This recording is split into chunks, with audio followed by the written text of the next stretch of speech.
क्या ईरान पर हमला वाकई होने ही वाला था? क्या अमेरिकी राष्ट्रपति डोनाल्ड ट्रंप आखिरी पल में पीछे हट गए?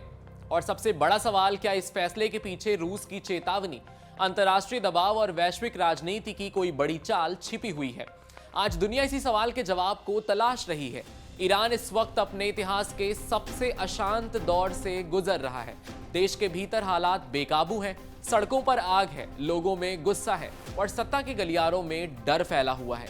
पिछले कई हफ्तों से ईरान के अलग अलग शहरों में सरकार विरोधी प्रदर्शन लगातार तेज होते गए हैं। शुरुआत महंगाई से हुई, ईंधन और रोजमर्रा की जरूरतों की बढ़ती कीमतों से हुई, लेकिन देखते ही देखते यह आंदोलन केवल आर्थिक संकट तक सीमित नहीं रहा। अब ये सीधे खामनेई की हुकूमत को हटाने की कोशिश की जा रही है और ईरान में सड़कों पर आग की तरह फैल चुकी है। दिसंबर 2025 के आखिर से शुरू हुए ये प्रदर्शन जनवरी आते आते बड़े पैमाने पर हिंसक हो गए हैं। हजारों लोग सड़कों पर उतर आए, सरकारी इमारतों, सार्वजनिक स्थलों और यहां तक कि धार्मिक स्थलों को भी निशाना बनाया गया है। तेहरान से लेकर छोटे शहरों तक हालात इतने बिगड़े हैं कि सरकार को इंटरनेट और अंतर्राष्ट्रीय कॉल सेवाएं बंद करनी पड़ गई हैं। ये वो तरीका है जिसे ईरान पहले भी विरोध को दबाने के लिए अपनाता रहा है, लेकिन इस बार मामला अलग था।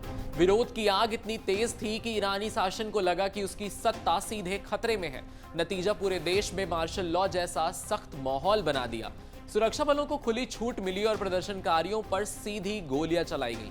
मानवाधिकार संगठनों के मुताबिक अब तक 2500 से ज्यादा लोग मारे जा चुके हैं, जबकि हजारों को गिरफ्तार किया गया है। कुछ अंतर्राष्ट्रीय रिपोर्ट्स तो मौतों की संख्या इससे कहीं ज्यादा बताती हैं। ईरानी सरकार इन आंकड़ों को खारिज करती है। विदेश मंत्री अब्बास अराक्ची का दावा है कि मौतों की संख्या सैकड़ों में है और आंकड़े इस वक्त बढ़ा चढ़ाकर पेश किए जा रहे हैं। लेकिन जब कई दिनों बाद फोन लाइनों और आंशिक रूप से उन्हें खोल दिया गया तो बाहर खबरें आना शुरू हुई। खबरें बाहर निकलकर पहुंची तो तस्वीर और डरावनी नजर आई।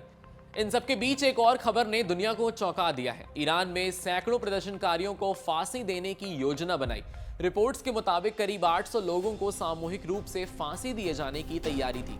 इसे सरकार विरोधी आंदोलन को कुचलने और डर पैदा करने की रणनीति माना गया। ये वही मोड़ था जहां ईरान का आंतरिक संकट अंतर्राष्ट्रीय संकट में बदलने लगा।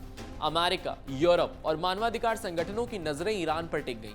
इसी बीच अमेरिकी राष्ट्रपति डोनाल्ड ट्रंप के बयान भयानक जंग की तरफ इशारा करने लगे। पहले धमकी, फिर सख्त चेतावनी और अचानक से तारीफ। यही वो अनएक्सपेक्टेड ट्विस्ट है जिसने पूरी दुनिया को सोचने पर मजबूर कर दिया। लेकिन अब अचानक एक ऐसे मोड़ पर आ गया जिसने सबको चौंका दिया। कुछ घंटे पहले तक ईरान पर अमेरिकी हमले का काउंटडाउन जारी था कि अचानक ट्रंप के एक मूव ने सबको चौंका दिया। ट्रंप ने ईरान के नेतृत्व का धन्यवाद कर डाला। बड़ा सवाल यह है कि ऐसा क्यों हुआ? क्या जंग टाल दी गई है? क्या ट्रंप ने हमले से कदम वापस खींच लिए हैं? अगर ऐसा है तो किसके दबाव में ट्रंप टूटे हैं? ट्रंप ने अपने social media platform truth social पर लिखा कि ईरानी सरकार का सभी तय की गई फांसियों को रद्द करना एक महत्वपूर्ण और सकारात्मक कदम है। उन्होंने कहा कि इस फैसले के लिए ईरान सम्मान का हकदार है।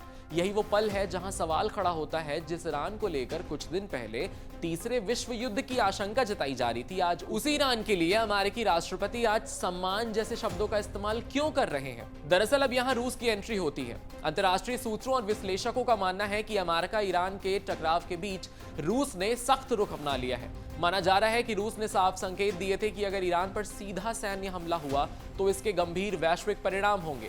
रूस पहले से ही पश्चिम एशिया में अपनी मौजूदगी मजबूत कर चुका है और ईरान उसका अहम रणनीतिक साझेदार है। ऐसे में सवाल उठता है कि क्या ट्रंप को यह एहसास हो गया है कि ईरान पर हमला सिर्फ अमेरिका ईरान का युद्ध नहीं रहेगा, बल्कि यह बड़े पैमाने पर वैश्विक टकराव में बदल सकता है? क्या यही वजह है कि आखिरी वक्त पर सैन्य कार्रवाई का फैसला टाल दिया गया है? खुद ट्रंप ने भी एक बयान में कहा था कि ईरान पर हमला करने का फैसला पर्सनल था और किसी देश ने उन्हें मजबूर नहीं किया था। लेकिन अंतर्राष्ट्रीय राजनीति में पर्सनल जैसा कोई शब्द होता नहीं है और फैसले अक्सर बहुत कुछ पर्सनल शब्द के पीछे छिपाए जाते हैं। ट्रंप ने यह भी कहा कि अगर हालात दोबारा बिगड़ते हैं तो अमेरिका सैन्य विकल्प से पीछे नहीं हटेगा, यानी तारीफ भी, चेतावनी भी। यह अमेरिका की कूटनीति का वो हिस्सा है और वो पुराना तरीका है कि गाजर और छड़ी दोनों एक साथ एक हाथ में होती है। इसी बीच ईरान के भीतर दमन जारी है। रिपोर्ट्स के मुताबिक supreme leader Ayatollah Ali Khamenei के आदेश पर प्रदर्शनकारियों पर गोली चलाने की अनुमति दे दी गई है। Supreme national security council, Islamic revolutionary guard core और बासीज फोर्स सभी को सख्त कार्रवाई की छूट दी गई है। सरकार का दावा है कि दर्जनों सुरक्षा कर्मी भी मारे गए हैं। उनके लिए तेहरान में नमाज ए जनाजा आयोजित की गई, जिसमें बड़ी संख्या में सरकार समर्थक शामिल हुए थे। ये पूरा परिदृश्य 1989 की इस्लामिक क्रांति की याद दिलाता है, जब जनता के आक्रोश ने शाह रजा पहलवी की सत्ता को उखाड़ फेंका था। आज भी ईरान में वही सवाल गूंज रहा है, क्या इतिहास खुद को दोहराने वाला है? फांसियों को टालना जाहिर तौर पर एक बड़ा फैसला है, लेकिन क्या इससे विद्रोह खत्म हो जाएगा? शायद नहीं। ये फैसला अंतर्राष्ट्रीय दबाव, मीडिया की निगरानी और अमेरिकी सहित कई देशों की सख्त नजर का नतीजा माना जा रहा है। ईरान ने फिलहाल एक कदम पीछे लिया है, लेकिन संघर्ष अब भी लगातार जारी है। असल मुद्दा अब ये भी है कि युवा संतोष, महिलाओं की भागीदारी, बेरोजगारी, महंगाई और राजनीतिक आजादी की मांग, ये सभी सवाल अभी भी जवाब की तलाश में हैं। अगर सरकार केवल सख्ती के रास्ते पर चल रही है तो हालात फिर से विस्फोटक हो सकते हैं। तो आखिर तस्वीर क्या कहती है? तस्वीर ये कहती है कि फांसियां जरूर टली हैं, लेकिन गुस्सा अभी भी बरकरार है। तारीफ तो हुई है, लेकिन चेतावनी अभी भी कायम है। हमले का फैसला तो रुक गया है, लेकिन टला नहीं है। इसे ऐसा कहा जा सकता है। रशिया की भूमिका, अमेरिका की रणनीति और ईरान की आंतरिक मजबूरी, तीनों मिलकर एक बेहद नाजुक संतुलन बना रहे हैं। आज का ईरान सिर्फ एक देश का संकट नहीं है, बल्कि वैश्विक राजनीति का टेस्ट केस बन चुका है। अब दुनिया की नजर इस पर टिकी है कि ईरान अगला कदम क्या उठाता है। क्या सरकार संवाद का रास्ता चुनेगी या दमन की नीति पर कायम रहेगी ईरान की सत्ता? और अगर हालात फिर बिगड़े तो क्या ट्रंप की पर्सनल चॉइस वही रहेगी, या फिर इतिहास एक नया और खतरनाक मोड़ ले सकता है या लेने वाला है? यही वो सवाल है जिसका जवाब आने वाले दिनों में तय हो जाएगा। लेकिन फिलहाल सत्ता के संघर्ष में ईरान इस वक्त सड़कों पे उतरा है, और वहां परिस्थितियां किस तरीके से नजर आ रही हैं, ये तस्वीरों में कैद है। ऐसे ही अमेजिंग एक्सप्लेनर्स देखने के लिए कड़क के YouTube चैनल को सब्सक्राइब करिए, फॉलो करिए हमें इंस्टाग्राम पर, और देखते रहिए कड़क।